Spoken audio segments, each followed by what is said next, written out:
Hello everyone, welcome to students unique academy. आज हम बात करेंगे कुछ इंपॉर्टेंट क्वेश्चंस के बारे में जो हमारे एग्जाम के लिए काफ़ी इंपॉर्टेंट है। हमारा पहला क्वेश्चन कह रहा है कि निम्नलिखित किस क्रम में भारत आया, यानी कि कौन पहले आया और कौन बाद में, ये क्रम हमसे पूछ रहा है। तो हमारा पहला ऑप्शन है टॉमस रो, दूसरा है फाहान और तीसरा है हैंसोंग। तो अगर हम बात करें टॉमस रो की, तो टॉमस रो जैसे आप जानते हैं तो जहांगीर के शासनकाल में भारत आया था, और जो फाहान है वो चंद्रगुप्त द्वितीय के शासनकाल में आया था, और जो हैंसोंग था वो हमारे हर्षवर्धन के शासनकाल में आया था। यानी सबसे पहले हमारा फाहान हो जाएगा, यानी सेकंड चंद्रगुप्त द्वितीय के समय शासनकाल में आया था भारत। तीसरा हो जाएगा हमारा हैंसोंग, क्योंकि हैंसोंग जो था वो हर्षवर्धन के समय शासनकाल में भारत आया था। और पहला हो जाएगा फिर टॉमस रो। टॉमस रो है वो जहांगीर के शासनकाल में भारत आया था, यानी कि सेकंड, थर्ड और फर्स्ट। तो किस ऑप्शन में सेकंड, थर्ड और फर्स्ट दिया गया है, वो दिया गया है हमारे ऑप्शन सी में दिया गया है। ठीक है, हमारा ऑप्शन सी सही हो जाएगा। आगे बढ़ते हैं। आगे हमसे कह रहा है कि सिराज उद दौला किस युद्ध में अंग्रेजों से पराजित हुआ था। जो सिराज उद दौला था वो किस युद्ध में अंग्रेजों से पराजित हुआ था। तो हमारे ऑप्शंस है नंबर 1 बक्सर का युद्ध, ऑप्शन बी है प्लासी का युद्ध, ऑप्शन सी है बॉडी वॉश का युद्ध, और ऑप्शन डी है कि इनमें से कोई नहीं। अगर हम सिराज उद दौला की बात करें तो ऐसा हम जानते हैं कि 1857 में प्लासी का युद्ध हुआ था, जिसमें अंग्रेजों से पराजित हो गया था सिराज उद दौला, यानी हमारा ऑप्शन बी जो है वो सही हो जाएगा। ठीक है, आगे बढ़ते हैं। और जो बक्सर का युद्ध हुआ था वो 1764 में हुआ था। ठीक है, आगे बढ़ते हैं। आगे हमसे पूछ रहा है कि इनमें से कौन हड़प नीति का कट्टर समर्थक था, यानी जो हड़प नीति चली थी उसका कट्टर समर्थक कौन था। हमारे ऑप्शन दिए गए हैं। ऑप्शन ए कह रहा है कि लॉर्ड वेलेस्ली, ऑप्शन बी कह रहा है लॉर्ड डलहौजी, ऑप्शन सी कह रहा है लॉर्ड मिंटो, और ऑप्शन डी कह रहा है लॉर्ड हेस्टिंग्स। जैसे हम जानते हैं जो हड़प नीति है वो लॉर्ड डलहौजी इसके कट्टर समर्थक थे। कौन? लॉर्ड डलहौजी, यानी हमारा ऑप्शन बी है वो सही हो जाएगा। आगे बढ़ते हैं। आगे हमसे कह रहा है कि भारतीय इतिहास में धन्वंतरी कौन थे, यानी कि धन्वंतरी थे वो कौन थे। हमारे ऑप्शंस कुछ इस प्रकार हैं। ऑप्शन ए चंद्रगुप्त मौर्य के प्रसिद्ध सेनापति, ऑप्शन बी कह रहा है कि चंद्रगुप्त विक्रमादित्य की जो सभा होती है उसको सुशोभित करने वाले प्रसिद्ध चिकित्सक, ऑप्शन सी कह रहा है कि हर्ष के समय एक प्रसिद्ध नाटककार, और ऑप्शन डी कह रहा है कि इनमें से कोई नहीं। अगर भारत के इतिहास में हम धन्वंतरी की बात करें तो वो चंद्रगुप्त विक्रमादित्य की जो सभा होती है उसको सुशोभित करने वाले एक प्रसिद्ध चिकित्सक थे। ठीक है, तो हमारा ऑप्शन बी जो है वो सही आंसर हो जाएगा। ठीक है, यानी कौन थे धन्वंतरी? वो चंद्रगुप्त विक्रमादित्य की सभा को सुशोभित करने वाले एक प्रसिद्ध चिकित्सक है। ठीक है, आगे बढ़ते हैं। आगे हमसे पूछ रहा है कि आगे हमसे क्या पूछ रहा है। आगे हमसे पूछ रहा है कि मौर्यकालीन भारत की वितरण वाली इंडिका के लेखक थे, यानी जैसे आप जानते हैं कि जो इंडिका है वो मौर्यकाल में लिखी गई थी, तो किसके द्वारा लिखी गई थी ये हमसे पूछ रहा है। तो हमारे ऑप्शंस कुछ इस प्रकार है। ऑप्शन ए है हमारे मेगिस्थनीज, ऑप्शन बी है फाहान, और ऑप्शन सी है हैंसोंग, और ऑप्शन डी है हमारा इनमें से कोई नहीं। अगर हम मौर्यकालीन भारत की वितरण वाली इंडिका की बात करें तो इंडिका जो है वो फेमस बहुत ही पुस्तक है जो लिखी है मेगिस्थनीज ने। किसने लिखी है? मेगिस्थनीज ने। हमारा ऑप्शन ए सही हो जाएगा। वैसे आप जानते हैं कि फाहान चंद्रगुप्त द्वितीय के शासनकाल में भारत आया था, और जो हैंसोंग था वो हर्षवर्धन के शासनकाल में आया था, तो इनसे तो कोई इनका लेना देना ही नहीं है। ठीक है, आगे बढ़ते हैं। आगे हमसे पूछ रहा है कि साइमन कमीशन किस वर्ष भारत में प्रथम बार आया, यानी कि साइमन कमीशन सबसे पहले कब आया था।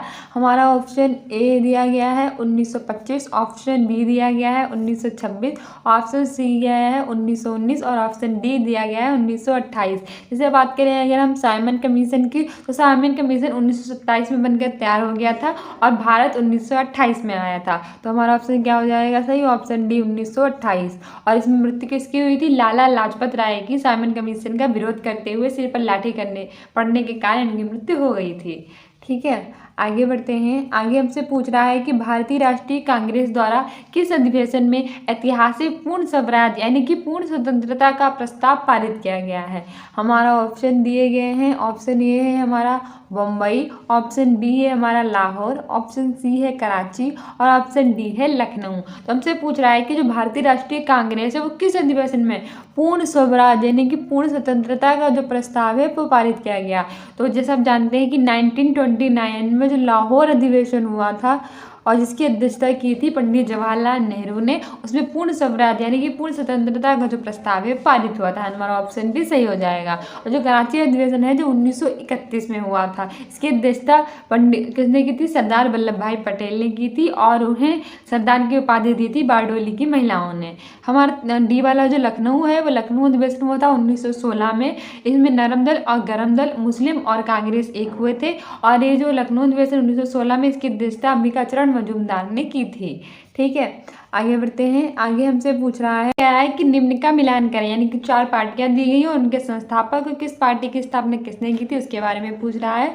तो हमारा पहला ऑप्शन है Indian National Army, option B है गदर पार्टी, ऑप्शन सी है मित्र मेला और ऑप्शन डी है होम रूल लीग। यानी कि इंडियन नेशनल आर्मी की स्थापना की थी सुभाष चंद्र बोस ने, यानी कि ए का हमारे हो जाएगा 2, यानी ए का क्या हो जाएगा 2। और गदर पार्टी की स्थापना 1913 में लाला हरदयाल ने की थी, यानी बी का जो हमारे ऑप्शन ए सही हो जाएगा, यानी कि 1। मित्र मेला की स्थापना की थी बीडी सावरकर ने, तो सी का हमारे 3 हो जाएगा। और जो होम रूल लीग है तो होम रूल लीग की स्थापना श्रीमती एनी बेसेंट और बाल गंगाधर तिलक ने की थी, यानी कि डी है उसका 4 हो जाएगा। डी का क्या हो जाएगा 4। ठीक है, यानी कि हमारे सही ऑप्शन हो जाएंगे 2 1 3 4। तो देखिए किस में दिया गया है 2 1 3 4, 2 1 3 4, 2 1 3 4 ऑप्शन बी में दिया गया है, यानी कि ऑप्शन बी हमारा सही हो जाएगा।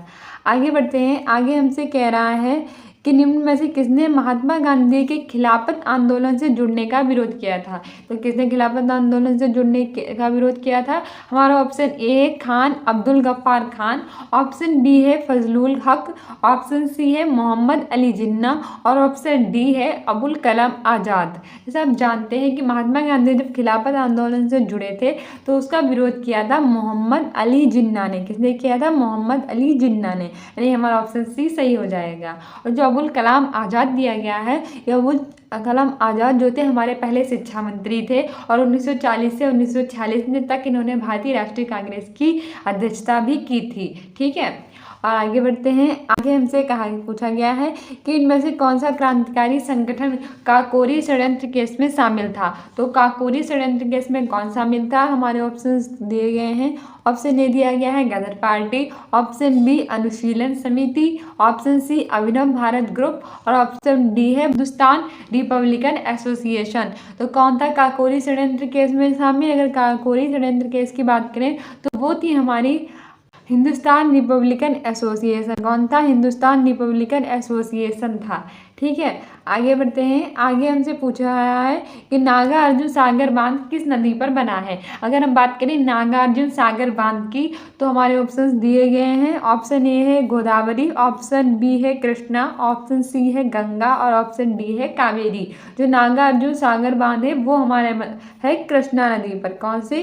कृष्णा नदी पर। ठीक है, ऑप्शन बी सही हो जाएगा। ठीक है, आगे बढ़ते हैं। आगे हमसे पूछ रहा है कि माउंट एवरेस्ट पर प्रथम बार चढ़ाई किस वर्ष की गई थी? तो माउंट एवरेस्ट पर सबसे पहले चढ़ाई कब की गई थी? हमारे ऑप्शंस दिए गए हैं 1951, 1953, 1955 और 1958। इससे आप जानते हैं कि माउंट एवरेस्ट पर 29 जुलाई 1953 पर चढ़ाई की गई थी। तो हमारा सही ऑप्शन बी हो जाएगा 1953।